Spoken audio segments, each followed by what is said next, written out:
pour le deuxième corps de l'éducation nationale, qui sont les deuxièmes personnels de l'éducation nationale, et qui sont absolument indispensables, qui sont devenus au fil des années, depuis la loi 2005, absolument indispensables à partir du moment où on veut intégrer des élèves en situation de handicap.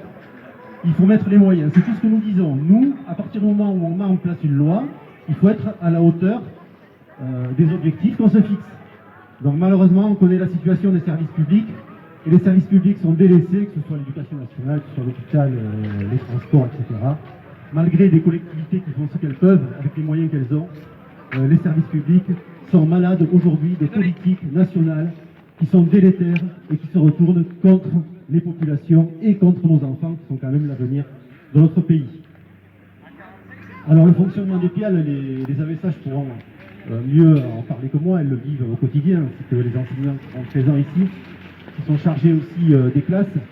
Et ces accompagnements se font au pied levé, c'est-à-dire que les AVSH arrivent le matin et on leur demande de changer d'accompagnement. Alors parfois ce sont des accompagnements qui se font en collège ou en lycée, depuis plusieurs mois, voire plusieurs années, et du jour au lendemain, eh bien, vous comprenez, il y a eu un arrêt maladie ou il y a quelqu'un qui manque à tel endroit, donc immédiatement, en contradiction avec la réglementation d'ailleurs, vous allez prendre votre voiture et vous allez vous rendre à l'école primaire de Tarnos, Pimidou ou que sais-je, pour accompagner les élèves qui ne connaissent pas.